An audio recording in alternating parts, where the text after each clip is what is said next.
ఇయ్యరు. తెలంగాణలో 8 చోట్ల జనసేన పోటీ చేసింది. ఎవరితో కలిసి పోటీ చేసింది?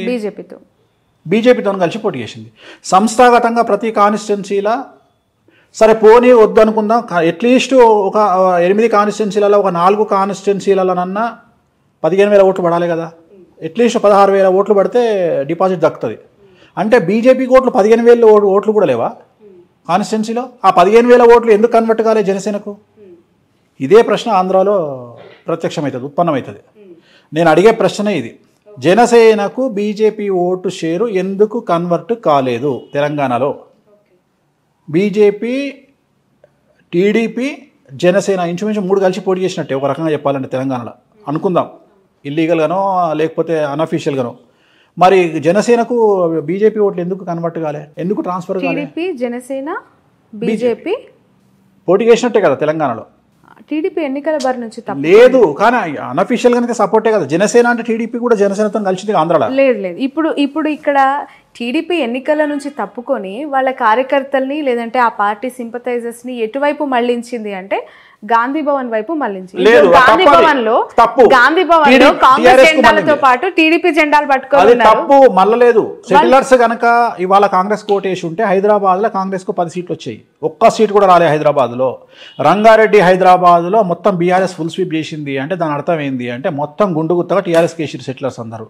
ఎవ్వరు కూడా చంద్రబాబు నాయుడు ఇష్యూస్ బేస్ చేసుకొని ఏ ఒక్కడు కూడా కాంగ్రెస్ పార్టీకి వెయ్యలేదు అనేది తేటతెల్లమైతుంది. సో టీడీపీ సింపథైజర్స్ కావచ్చు, టీడీపీ నాయకులు కావచ్చు, చంద్రబాబు మనుషులు ఎవ్వరు రేవంత్ కు సపోర్ట్ చేయలే.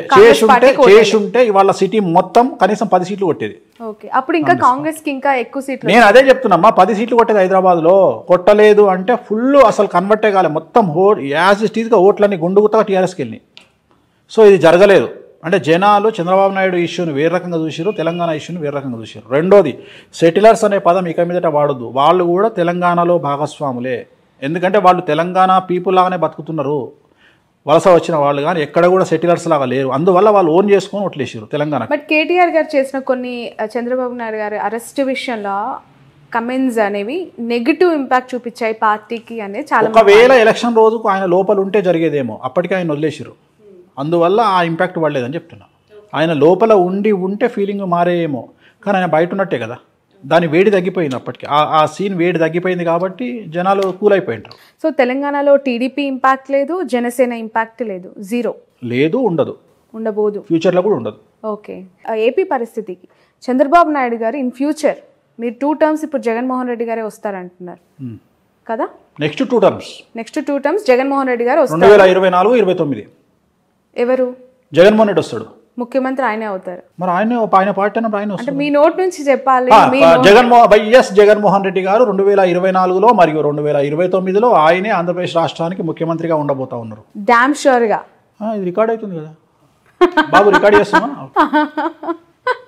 ఆ తర్వాత అయినా చంద్రబాబు నాయుడు గారు ముఖ్యమంత్రి అయ్యే అవకాశం ఉందా? ఏందమ్మా రాసుకొచ్చుకుంటా 200 ఏళ్ళు బతుకుతాను బడే ఉన్నావు నువ్వు, నాకు అర్థమైతలేదు. అంటే 74 ఏళ్ళు మీరు అన్నారు తెలంగాణలో రేవంత్ రెడ్డి గారు సీఎం కాదమ్మా, 74 ఏళ్ళు ఆయన రాజకీయ గండం ఉంది, పరిస్థితులు అనుకూలంగా లేవు కాంగ్రెస్ పార్టీకి అని చెప్పారు. ఏపీలో జగన్మోహన్ రెడ్డి గారు 2 టర్మ్స్ వచ్చిన తర్వాత ఏమైనా సిచ్యువేషన్స్ బ్యాడ్ గా వెళ్లే అవకాశం కనిపిస్తుంది? ఏం లేదు. ఇంకా రేపు 2024లో జగన్మోహన్ రెడ్డి సీఎం అయినాక టీడీపీ అనే పార్టీ ఏడు ఉంటుంది. ఓకే, తర్వాత చూద్దాం కదా. ఆ పార్టీ 29 వరకు సస్టైన్ అయినప్పుడు కదా ఆ పార్టీ అప్పటి వరకు సస్టైన్. ఇప్పుడు నేను ఇంతకుముందు చెప్పిన 2017లో ఒక ఇంటర్వ్యూలో చెప్పిన ఏమని అంటే రాజశేఖర్ రెడ్డి లాగా మారిన జగన్మోహన్ రెడ్డి గారిని చూస్తారు మీరు అని చెప్పిన. అన్నట్టుగానే ఆయన మారిన తర్వాత ఆయనకు జనాల్లో లీడర్లు నమ్మకం వచ్చింది. అట్లనే ఇంకో మాట చెప్తున్నా ఇప్పుడు నీ తరపున, కేసీఆర్గా మారబోతున్న జగన్మోహన్ రెడ్డిని చూస్తారు 24లో. అర్థమైందా డైలాగ్? ఓకే, కంట్రోల్ చేస్తాడు. ఓకే, అందరినీ కంట్రోల్ చేస్తాడు. సో ఇంకా తిరుగులే జగన్మోహన్. స్థానబలం ఏంటంటే స్థానబలం. మేము తెలంగాణలో ఉన్నాం కాబట్టి ఆంధ్రలో మమ్మల్ని ఏం చేస్తారు అని చాలా మంది అనుకుంటారు. కానీ బట్ కుటుంబానికి సంబంధించి పదే మాట్లాడుతూ ఉన్న వాళ్ళకి అంటే ఇంపాక్ట్ ఏ విధంగా ఉంటుంది అంటారు? ఈ ఎలక్షన్స్ టైంలో చెల్లి షర్మిల గారు తెలంగాణకు వచ్చేసారు, తల్లి గౌరవ అధ్యక్షురాలుగా రాజీనామా చేశారు. ఇప్పుడు ఆయనతో భార్య ఉన్నారు భారతి గారు. పరోక్షంగా సపోర్ట్ చేసినా కూడా ఆమె ప్రత్యక్ష రాజకీయాలకు వచ్చే అవకాశం ఉందంటారు? లేదమ్మా, లేదు, రారు. ఓకే, ఆ నెసిటీ లేదు వాళ్ళకి. వాళ్ళ ఫ్యామిలీకి అవసరం ఏముంది? ఇప్పుడు సరే, ఇప్పుడు షర్మిల ఫైటింగ్ ఇంకోటో అవన్నీ వ్యక్తిగతమైన అంశాలు. ఇప్పుడు తెలంగాణలో నాకు తెలిసిన ఫ్యామిలీ ఉంది. అన్న టీఆర్ఎస్లో ఉన్నాడు, తమ్ముడు బీజేపీలో ఉన్నాడు, వాళ్ళ పెద్దన్న కాంగ్రెస్లో ఉన్నాడు. వాళ్ళు అనామకులు కాబట్టి వాళ్ళ గురించి మాట్లాడుకోము. ఇది సీఎం ఫ్యామిలీ కాబట్టి మాట్లాడుకుంటున్నాం. అట్లా ఎన్ని ఫ్యామిలీలు లేవు తెలంగాణలో? నాకు తెలిసిన వాళ్ళు మస్తు మంది ఉన్నారు. సో అది కామన్ కదా, దాన్ని పెద్ద విశేషించి మాట్లాడుకోవాల్సినటువంటి అవసరం లేదు. వాళ్ళ జాతకరీత్యా ఉంటుంది. షర్మిల జాతకము, షర్మిల ఆంధ్రప్రదేశ్లో ఎంపీ కావాలి అంటే జగన్మోహన్ రెడ్డి చెప్పినట్టు ఉంటుంది, అన్న నాకు ఎంపీ అంటది, రాజ్యసభ ఇస్తాడు, ఎంపీ ఇస్తాడు, పోతుంది. ఆమె జాతకంలో రాజయోగం అనుభవించే పరిస్థితి లేదు కాబట్టి వ్యతిరేకమైన నిర్ణయాలు తీసుకుంటుంది. So actually nothing but decision. ఆమె తీసుకునే నిర్ణయాలు ఆమె జీవితము. ఆమె పార్టీ పెట్టినా, తెలంగాణలో కాంగ్రెస్ పార్టీకి పోయినా, లేకపోతే ఇంకో మాట మాట్లాడినా, ఇవన్నీ కూడా రాజకీయ జాతకపరమైన అంశాలే కదా. సో ఆమె తీసుకునే నిర్ణయాలు, ఆమె మాట్లాడే మాటలు ఆమె జీవితాన్ని డిసైడ్ చేస్తాయి. ఎలా ఉండబోతుంది అంటారు షర్మిల యొక్క? పెద్ద గొప్పగా ఉండదు. ఓకే, షర్మిల గారు జగన్ దగ్గరికి పోతే హ్యాపీగా ఉంటుంది ఆమె జీవితం. ఆయన లేకుండా ఆమె ఊహించుకోలేం. వెళ్ళే అవకాశం ఉందంటారు? ఎందుకంటే నీకు బాగా క్లోజ్ అమ్మా, నాకు తెలుసమ్మా. నీకు అమితమైనటువంటి ప్రేమ, నీకు చాలా క్లోజ్ షర్మిల. ప్రొఫెషన్ వేరు, వ్యక్తిగత మామూలుగానే అంటున్నా తల్లి. చెప్పట్లేదు. చాలా మందికి ఏంటంటే, ఇప్పుడు నేను మీకు డీకే శివకుమార్ అత్యంత సన్నిహితుడు అంట, కానీ ఆ సన్నిహితం ఎంతవరకు ఉండాలో అంతవరకే. షర్మిలమ్మ గారు పార్టీ పెట్టినప్పటి నుంచి టిల్ టుడే ప్రతి ఒక్క పొలిటికల్ యాక్టివిటీ పైన నా కవరేజ్ ఉంది. అండ్ ఒక మహిళ, ఇప్పుడు కల్వకుంట్ల కవిత గారు అవ్వచ్చు, ఇటు మన షర్మిల గారు అవ్వచ్చు. ఇప్పుడు షర్మిల గారి గురించి మనం ఇప్పుడు కాదు, పార్టీ పెట్టిన రోజు నుండి మాట్లాడుకుంటున్నాం. నేను ఎప్పుడైనా పాజిటివ్ గా మాట్లాడినా? ఓ మొత్తం ఇరగదీస్తుంది అని చెప్పినా, 1% ఇంపాక్ట్ కూడా ఉండదని చెప్పిన. నిజమైంది కదా. నేనేం మాటలు మార్చట్లేదు కదా. మీరు ఆ రోజు కూడా నువ్వు ఆమె దగ్గర ఇంటర్వ్యూ తీసుకొని వచ్చిన మరుక్షణం నేను చెప్పిన ఏముండదు తల్లి, అంత నార్మలే ఉంటుంది పరిస్థితి అని చెప్పిన. అంతే తప్ప నేనేం గొప్పగా మాట్లాడాను. అంతలాగా ఒక పాదయాత్ర, నిజంగానే చెప్పాలి, ఒక మహిళగా ఆమె చేసిన పాదయాత్రని నేను కల్లారా చూసిన వ్యక్తిగా కష్టం వేరు, చాలా చాలా బాధపడ్డాను ఆ రోజు. ఎందుకు అంటే పక్క రాష్ట్రంలో అన్న సీఎం గా ఉన్నారు, ఇక్కడ ఒక మహిళ ఒంటరిగా ఎందుకు ఈ పరిస్థితి వచ్చింది? మోరోవర్ అన్న గెలుపులో ఆమె పాత్ర ఉంది, ఆమె భాగస్వామ్యం ఉన్నప్పుడు ఇక్కడ ఎందుకు పెట్టింది అనేది నాకు పదే రేజ్ అయిన క్వశ్చన్. దానికి ఇప్పటివరకు నాకు ఆన్సర్. జాతకపరమైన విశ్లేషణ అంతే, వాళ్ళ వ్యక్తిగతమైన నిర్ణయాలు. Astrology is nothing but decision. అదే చెప్తున్నా కదా. ఆ నిర్ణయం ఎందుకు తీసుకున్నారు అంటే దానికి మనం ఏం చెప్తాం? ఇప్పుడు మన వేలో అనేవి ఉన్నాయంటారా? ఖచ్చితంగా నాకు కుటుంబం పట్ల అవగాహన లేదు, వ్యక్తిగతమైనటువంటి అంశాల జోలికి నేను వెళ్ళను. నేను జాతకపరంగా మాట్లాడతా. నేనేమంటా, ఇదే షర్మిల గారు నా దగ్గరకు వచ్చి, అనిల్ గారు నా దగ్గరకు వచ్చి, ఏమండి ఒక మాట మాకు ఒక ఐడియా అడ్వైజ్ ఇవ్వండి అంటే, ఎంబడే మీ దుకాణం బంద్ చేసి జగన్ గారిని కలవండి అని చెప్తా. ఎందుకు? అక్కడ పోయి కూర్చుంటే మీకు ఆల్రెడీ ఏదో పదవి ఇస్తాడు, హ్యాపీగా ఎంజాయ్ చేస్తారు లైఫ్, ఒక సీఎం చెల్లెగా లైఫ్ ముందుకెళ్తుంది. ఇంత కష్టాలు మీరు పడాల్సిన అవసరమే లేదని చెప్తాను నేను. కానీ వాళ్ళు మనల్ని అడగరు, మనం చెప్పాం, అయిపోయింది. సో ఇట్లనే astrology is nothing but decision. వారసులకి సంబంధించిన ప్రశ్న ఇది.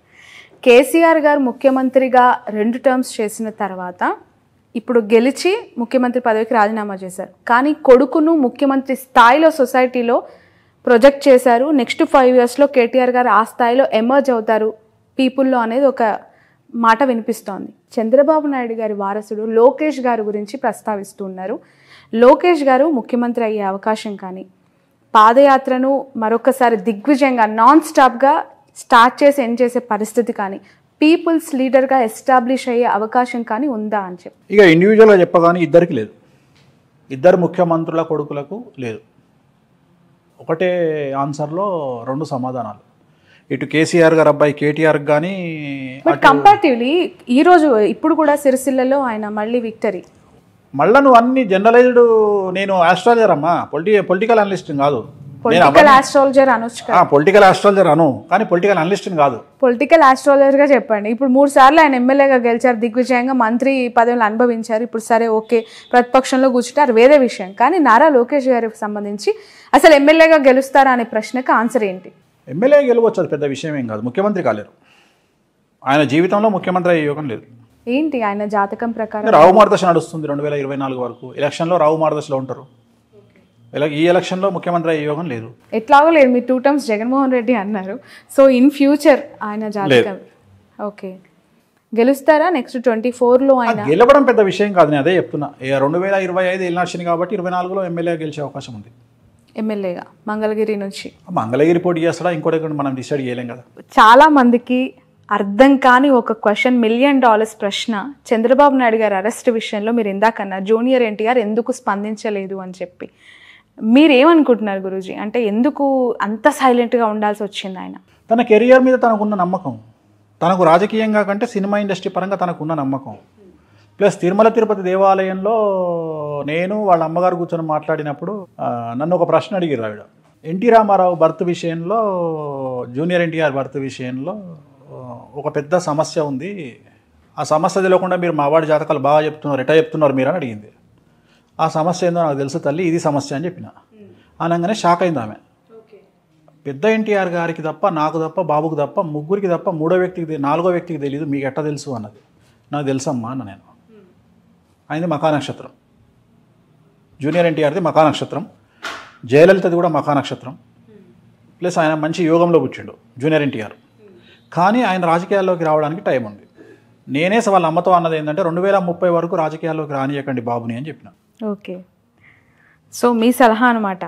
నేను చెప్పింది అయితే వాళ్ళ అమ్మగారికి చెప్పిన మాట, తిరుమల దేవాలయంలో చెప్పిన మాట, హుండీ లెక్క పెడుతుంటే పక్కన నేను మాట్లాడింది, వైకుంఠ ద్వారం పక్కన కూర్చున్నప్పుడు దర్శనం అయిపోయిన తర్వాత ఆమెను ఆ దేవాలయంలో మాట్లాడిన సందర్భంలో 2030 వరకు జూనియర్ ఎన్టీఆర్ రాజకీయాల్లోకి రాకుంటే బాగుంటుంది, 29 ఎలక్షన్లకు అయితే వద్దు అంటే 29 ఎలక్షన్ల వరకు ఎన్టీఆర్ గారు రాజకీయ అరంగేట్రం చెయ్యరు, కన్ఫర్మ్.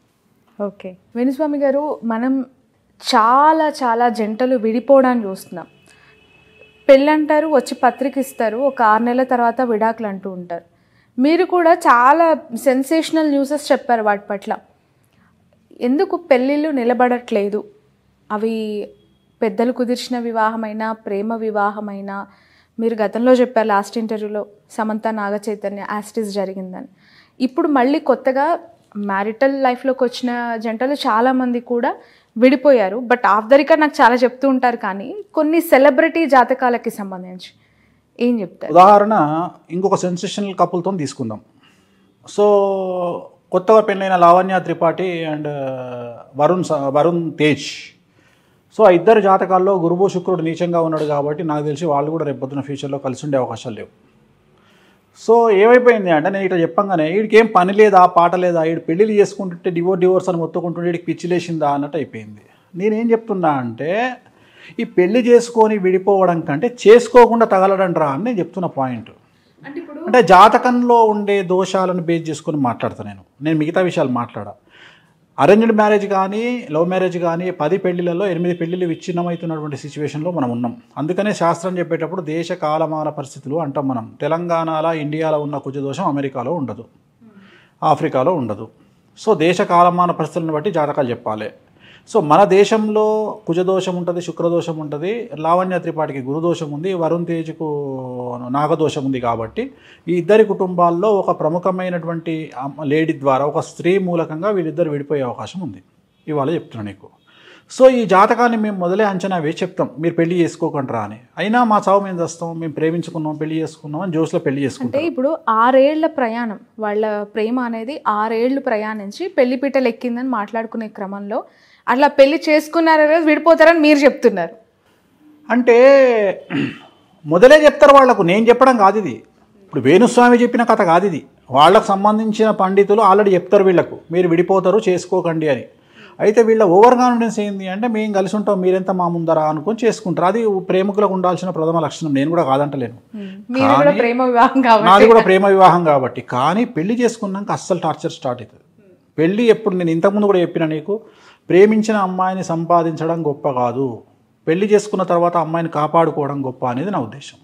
రెండోది ఏంటంటే, ఎప్పుడు కూడా మగవాడు అణిగిమణిగి ఉండాలి. ఈ కలియుగంలో మగవాడు రెచ్చిపోతే వర్కౌట్ కాదు. ఎట్లాగో ఆడవాళ్ళు రెచ్చిపోతారు. ఎందుకంటే ఆడవాళ్లకు వర్క్ బ్యాలెన్సింగ్, వర్క్ స్ట్రెస్, ఇంటి స్ట్రెస్ వల్ల బ్యాలెన్స్ చేయలేకపోయినప్పుడు, లేదా ప్రకృతి నియమాల ప్రకారం డేట్ వచ్చినప్పుడు, మెన్సెస్ టైంలోనో వాళ్ళు బరస్ట్ అవుతారు. దాన్ని అర్థం చేసుకోగలగాలి. హార్మోన్ ఇన్బ్యాలెన్స్, థైరాయిడ్ ప్రాబ్లం వల్ల, పీసీఓడి, పీసీఓఎస్ల వల్ల వాళ్ళు ఏదైనా అరిచి మాట్లాడినా 10 నిమిషాలు సైలెంట్గా ఉంటే కథమైపోతుంది కిస్సా. కానీ మనోళ్ళు అట్లా ఉండదు కదా. దాన్ని సీరియస్గా తీసుకొని మగోళ్ళు, మేధావులు మమ్మల్ని తిడతావా నువ్వు అని పెళ్ళాం మీదకి అరవడము, అది ఎక్కడికో దారితీసి విడాకులకు దారితీస్తాయి. సో దీంట్లో అత్త ఒక క్యారెక్టర్, తల్లి ఒక క్యారెక్టర్, తోటికోడలో క్యారెక్టర్, వీళ్ళందరూ వచ్చి పెంట పెట్టడం వల్ల విడాకులు అవుతాయి. అయితే మీరు అనొచ్చు ఇవన్నీ సామాజికంగా జరిగే అంశాలు కదా, జాతకానికి ఏం సంబంధం? దాంట్లోనే డిసైడ్ చేస్తాం. గురువు నీచంలో ఉంటే ఒక ప్రాబ్లం ఉంటుంది, శుక్రుడు నీచంలో ఉంటే ఒక ప్రాబ్లం ఉంటుంది, చంద్రుడు నీచంలో ఉంటే ఒక ప్రాబ్లం ఉంటుంది.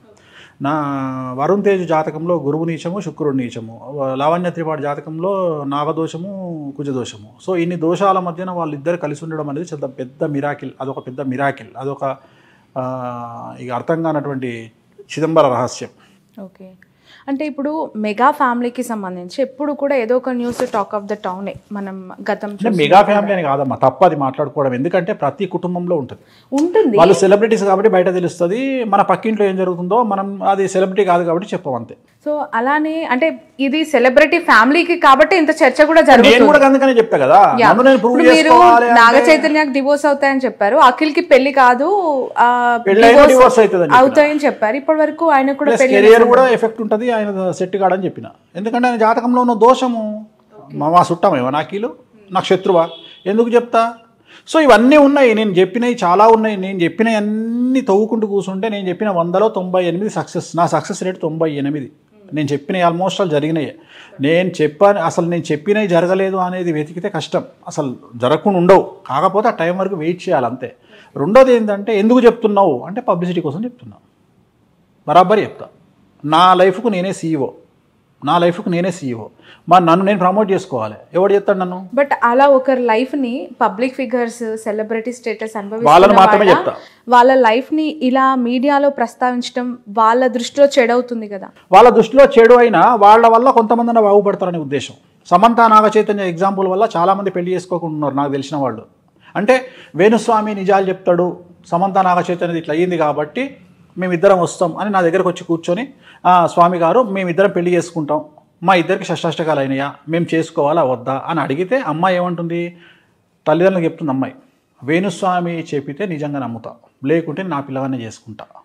కొన్ని అంచనాలు తప్పొచ్చు కదా మీరు చెప్పిన ప్రెడిక్షన్స్. అంచనాలు తప్పవు, టైం తప్పుతుంది. నేను డిసెంబర్ అంటే అది జూన్కి వెళ్ళొచ్చు, నేను జనవరి అంటే జూన్కి వెళ్ళొచ్చు, కానీ అంచనాలు తప్పవు, జరిగి తీరాల్సిందే. పాలలో ఉప్పు వేస్తే 100% పాలు విరిగిపోవలసిందే. కానీ అది పాలు పొంగినప్పుడు ఇరిగిపోయినాయా, పొయ్యి మీద వెట్టంగా ఇరిగిపోయినాయా, దించేటప్పుడు ఇరిగిపోయినాయా అనేది తేడా. సో జరిగి తీరాల్సిందే. సో చాలామంది మారుతున్నారు. నేను చెప్పడం వల్ల షష్టాష్టకాల గురించి, సమంత నాగ చైతన్య గురించి మాట్లాడినప్పుడు చాలామంది రియలైజ్ అవుతున్నారు. చాలామంది వేణుస్వామి దగ్గరకు వచ్చి మీరు చెప్పింది ఇంకా రబ్బర్ స్టాంప్ అని ఫిక్స్ అవ్వాలి. కాకపోతే నేనేం చేయలేను, నన్ను తిట్టుకున్నా నేనేం చేయలేను. ఇప్పుడు నేను నమ్మే వాళ్ళతో నాకు నా లింక్ అమ్మ, నమ్మనంతో నాకేం పని? ఈ ప్రపంచంలో ఇట్లా 2 చేతులు ఎత్తి నన్ను నమ్మితే నమ్మండి, నమ్మకపోతే నమ్మకండి అని చెప్పింది నేను ఒక్కడనే. ఇప్పటికి కూడా చెప్తున్నా, నేను ఇప్పుడు కూడా చెప్తా, చిన్న చిన్న సమస్యలకు నా దగ్గరికి రాకండి. ఆ సమస్యలు మీ దగ్గర ఉన్న పంతులకో, పురోహితులకో, జ్యోతిష్కులకో చూయించుకోండి. పెద్ద సమస్యలు అయితేనే నా దగ్గరికి రండి, చిన్న సమస్యలకు నా దగ్గరికి రాకండి. పెద్ద సమస్య ఉంటే నా దగ్గరికి రండి. అంటే మీ లెవెల్ పెద్దది, నా లెవెల్ పెద్దది అంటలేను అమ్మా. పెద్ద సమస్య ఉంటే రమ్మన్నప్పుడు చిన్న సమస్యలకు మీరు పరిష్కారం, క్యాన్సర్ లాంటి రోగాలకు నా దగ్గరికి రండి. మీకున్న రోగాలకు లోకల్ డాక్టర్ దగ్గరికి వెళ్ళండి. ఓకే, అప్పుడు అది పెద్దదెట్టవుతుంది. నేను తోపునని చెప్తలేను కదా. నేను అనేది ఏంటంటే ఆ టైం వేరే వాళ్ళకి ఇచ్చే అవకాశం నాకు వస్తుంది. నాకున్న టైమే తక్కువ, ఎవరికైనా 24 అవర్సే. దాంట్లో నా సోమర్థానానికి 9 గంటల వరకు లేవా. సో నేను వచ్చేది 12 గంటలకు నేను వచ్చి జాతకం చెప్పుకోవాలి అంటే ఆ 12 నుండి 4 మధ్యలో మహా అంటే 15 మందికి జాతకాలు చెప్తా. సో ఈ 15 మందికి చెప్పుకుంటూ పోతే ఎంతమందికి 8,000 మంది వెయిటింగ్ ఉన్నారు ఇప్పుడు ఈ రోజు కండిషన్. నేను ఎంతమందికి చెప్పుకోగలుగుతా? అందుకని దయచేసి మ్యాక్సిమం నా దగ్గరికి. ఇంకొంతమంది ఏం చేస్తారు, ఇప్పుడు ఒక క్లయింట్ నా దగ్గరికి వస్తాడు, ఒక రెమెడీ రాస్తా, తిరునల్లారు పోయి పూజ చేయించుకొని రండి. పూజ చేయించుకొని వచ్చినాక మళ్ళీ నా దగ్గరికి వస్తా అంటాడు. అయ్యా నువ్వు పూజ చేయించుకున్నావు కదా నాయన, మళ్ళీ నా దగ్గరికి ఎందుకు వస్తావు? రెమెడీ అయిపోయింది, వెళ్ళిపో. మళ్ళీ కలిసి నాతో మాట్లాడు, స్వామి నేను పూజ చేయించుకున్నా అని చెప్తా అంటాడు. సో అందుకని నీ ద్వారా చెప్తున్నా, నా దగ్గరకు వచ్చి రెమెడీ చేసుకున్నాక అవసరం లేదు నన్ను కలవడం. Wait for time. ఆటోమేటిక్గా గ్రహాలు మారినప్పుడు మీ టైం పనిచేస్తుంది, ముందుకు వెళ్ళిపోతారు. బట్ అనేక సందర్భాల్లో మీరు చెప్పింది జరుగుతుంది అంటున్నారు, జరగాలని ఆశిస్తున్నాను, కానీ తప్పినప్పుడు వాళ్ళ నుంచి కొంత వ్యతిరేకత కూడా ఉంటుంది కదా, దాన్ని ఎలా ట్యాకిల్ చేస్తారు? అంటే జాతకంలో జరగకపోవడం అయితే లేదమ్మా, భగవంతుడి దయ వల్ల. నా ఫెయిల్యూర్ ఒక 2% పూజల విషయంలో ఫెయిల్ అయ్యే అవకాశం ఉంటుంది. అంటే వాళ్ళు నాకు సరిగా కమ్యూనికేట్ చేయలేకపోవడం, లేకపోతే నాకు ఇన్ఫర్మేషన్ సరిగ్గా ఇవ్వకపోవడం, అక్కడ ఏమన్నా మిస్టేక్ జరిగి ఉంటుంది. కానీ నేను చెప్పిన ఇన్సిడెంట్ జరగకపోవడం అనేది అయితే లేదు, ఖచ్చితంగా జరిగి తీరాల్సిందే. ఎక్కడ ఫెయిల్యూర్ ఉంటుంది అంటే ఇప్పుడు నేను ఎక్కడన్నా పూజ చేసిన దగ్గర వాళ్ళకి రెమెడీలు చేసిన దగ్గర నేను ఇచ్చే రిజల్ట్ వాళ్ళకు వర్కౌట్ కాకపోవచ్చు, అది వాళ్ళ కమ్యూనికేషన్ ప్రాబ్లం వల్ల. అంటే ఇప్పుడు లేటెస్ట్గా మన యూఎస్ నుండి ఒక అతను నాకు ఫోన్ చేసి నాకు మానసికమైన ఇబ్బందులు ఉన్నాయి, మా ఆవిడకు రెమెడీ చేయండి అన్నాడు. అంటే నేను రెమెడీ చేసిన తర్వాత వాళ్ళ ఆవిడ మానసికంగా బయటపడ్డది. అతను ఫోన్ చేసి సడన్గా అంటాడు మా ఆవిడకు ఉద్యోగం లేదు అంటాడు. ఉద్యోగాలకు నేను పూజలు చేయగదా నాయన? నేను అన్నా ఉద్యోగాలకు నేను పూజలు చేయగదా? నీ ఆవిడకు మానసికమైన సమస్య లేదు అంటే నేను చేసినా బాగుంది, బట్ మా ఆవిడకి ఇంతవరకు ఉద్యోగం రాదు, అది నా ప్రాబ్లం కాదు. సో అక్కడ కమ్యూనికేషన్ ప్రాబ్లం, అతను చెప్పుకోవడంలో కమ్యూనికేషన్ ప్రాబ్లం. నేను చెప్పేది నేను చేసేది పర్ఫెక్ట్గా చేస్తా, లేకపోతే నేను కాంప్రమైజ్ కాను, అసలు పూజలే చేయ 99%. రెండోది నేను పూజలు చేసేది నీకు రాత్రి మూటల కట్టలు వచ్చి డబ్బుల కట్టలు వచ్చి పడతాయని చెయ్య, నీకు రాబోయే నివారణ, నీ తలలో పడాల్సిన రాయి నీ కాలు మీద పడడం వల్ల కాలుకు దెబ్బ తగులుతుంది, తలకు దెబ్బ తగలకుండా ఉంటుంది, నీకు జరగబోయే నష్టాన్ని నివారించడానికి మాత్రమే నా పూజలు పనికొస్తాయి. రెండోది నా పూజలన్నీ కూడా వామాచారంలో చేసే పూజలు, నీకు కసి ఉండాలి, అదృష్టం కూడా ఉండాలి. అంటే నువ్వు వ్యాపారం చేస్తే పక్కోడు 10 రూపాయలు సంపాదిస్తే నువ్వు 100 రూపాయలు సంపాదించాలంటే నా దగ్గరికి రావాలి. అది వ్యాపారంలోనే సాధ్యం, ఉద్యోగంలో సాధ్యం కాదు. ఉదాహరణ, టీచర్ ఉద్యోగం చేసే అతను నా దగ్గరకు వచ్చి గురువుగారు నేను 1 కోటి రూపాయలు సంపాదించాలంటే మార్గం చెప్తారా అంటే నీకు దండంరా బాబు పోయంట. టీచర్ ఉద్యోగం చేసేవాడు 1 కోటి రూపాయలు ఎట్లా సంపాదిస్తాడు? ఒక రియల్ ఎస్టేట్ వ్యాపారికి అయితే నువ్వు 1 కోటి రూపాయలు సంపాదిస్తావురా ఒక సంవత్సరంలో అని చెప్పొచ్చు. టీచర్కి ఏం చెప్తా నేను? సో నేను చేసే పూజలు టీచర్కు పనిచేయవు, నేను చేసే పూజలు వ్యాపారస్తులకే పనిచేస్తాయి. అంటే డబ్బు సంపాదించే వాళ్లకు ఉద్యోగంలో మాత్రం కాకుండా వ్యాపారంలో చేసే వాళ్లకు, ఒక ఎమ్మెల్యేలకు, ఒక సినిమా వాళ్లకు, అట్లాంటి వాళ్ళకు పనిచేస్తాయి తప్ప రాజయోగాలకు రాజభోగాలకు పనిచేస్తాయి తప్ప నీకు తగ్గబోయే నష్టాన్ని ఆపుకోవడానికి పనిచేస్తాయి తప్ప. మన ఒక ఎమ్మెల్యేకి సంబంధించి ఒక పూజ చేసినావు, ఏం చేసినావు అంటే అతని మీద దాడి జరిగే అవకాశం ఉంది, దాడిని తప్పించుకోవడానికి పూజ చేసినావు. అయినా సరే అతని మీద ఒక చిన్న చిత్కా 2 దాడులు జరిగినాయి మన ఎలక్షన్లలో. ఒక లీడరు స్వామి తప్పించుకున్నా నేను సంతోషం అన్నాడు, అంతే. ఇట్లాంటివి మనం చేసే పూజలు. జైలుకు పోయిండు, బెయిల్ కావాలి, బెయిల్కు కూడా పూజలు ఉంటాయి ఆ గురువు గారు అంటే ఉంటాయి ఖచ్చితంగా ఉంటాయి పూలు. బెయిల్ కారాగార దోష నివారణ అంటారు దాన్ని. అట్లనే ప్రతిదానికి ఒక బయటపడి శత్రువుల మీద జయం కోసం ఒక పూజ ఉంటుంది. సో మనం చేసే పూజల ఫలితాలు అనేటివి డిఫరెంట్ స్టైల్స్లో ఉంటాయి. నేను చేసిన పూజల ఫలితం తగ్గొచ్చేమో కానీ నేను చెప్పిన ప్రిడిక్షన్ మాత్రం ఎప్పుడు ఫెయిల్ అవ్వాలి. 99% ప్రిడిక్షన్ అచీవ్మెంట్ ఉంది, 98% పూజల అచీవ్మెంట్. ఒక 2% మాత్రం ఖచ్చితంగా మైనస్ అనేది ఉంటుంది. మాకు సరస్వతీదేవి ఇచ్చిన శాపం అనుకో. రైట్. అయితే ఇంతకుముందు జైలుకు వెళ్లకుండా నివారణ పూజలు చేయొచ్చు అన్నారు, బెయిల్ రావడానికి చేయొచ్చు అంటున్నారు. జగన్మోహన్ రెడ్డి గారు కూడా మళ్ళీ జైలుకి వెళ్ళే అవకాశం ఉందని పదే టీడీపీ నాయకులు చెప్తూ ఉంటారు కదా, అలాంటి అవకాశం ఉందా? ఉంటే ఈ పాటికి పూజలు అయిపోయాయి. ఎవరో ఒకరు, ఆయన కాదు ఎవరో ఒకరు చేయిస్తారు కదా. పవన్ కళ్యాణ్ గారి వివాహానికి సంబంధించి మరొకసారి తెర మీదకి వచ్చిన అంశం 3వ భార్యకి విడాకులు ఇస్తారా అని చెప్పి కూడా వైసీపీలో వన్ ఆఫ్ ద ఆరోపణలు చేసే కొన్ని కాంట్రవర్షియల్ స్టేట్మెంట్స్లో ఇది కూడా ఒకటి. 2024 జూలై వరకు అయితే అవకాశం ఉండదు, తర్వాత చెప్పలేం. ఓకే, ఎలక్షన్లు అయ్యే వరకు ఏముండదు. అది ఆయన వ్యక్తిగతమైన అంశం, అది వ్యక్తిగతమైన అంశం. నేను దాన్ని రాజకీయంగా చూడట్లా, అది ఆయన వ్యక్తిగతమైన ఇష్టం, ఆయన ఇష్టం అది. సో అది ఇప్పుడైతే జరిగే అవకాశం లేదు. మేబీ కాంట్రవర్సీస్ ఉన్నాయి ఆయన జీవితంలో, ఇంకా కాంట్రవర్సీస్ ఉన్నాయి, బట్ 2024 జూన్ లోపు అయితే లేవు, జూన్ తర్వాత ఉన్నాయి. ఓకే, మీరు మొదటి నుంచి కూడా పవన్ కళ్యాణ్ గారి ఫ్యాన్స్ ద్వారా కొంత వ్యతిరేకత, అంటే ఇప్పుడు ఆపరేషన్ లేకుండానే మోకాళ్లకు ప్లాస్మా ట్రీట్మెంట్, మీ ఆర్థోపెడిక్ సమస్యలన్నిటికీ రోబోటిక్ టెక్నాలజీ ద్వారా తక్కువ ఖర్చుతో శాశ్వత పరిష్కారం, ఫ్రీ కన్సల్టేషన్, ప్రతి ట్రీట్మెంట్ పై 20% డిస్కౌంట్. ఈ ఆఫర్ కొద్ది రోజులు మాత్రమే, త్వరపడండి. V9 hospitals 9281465842.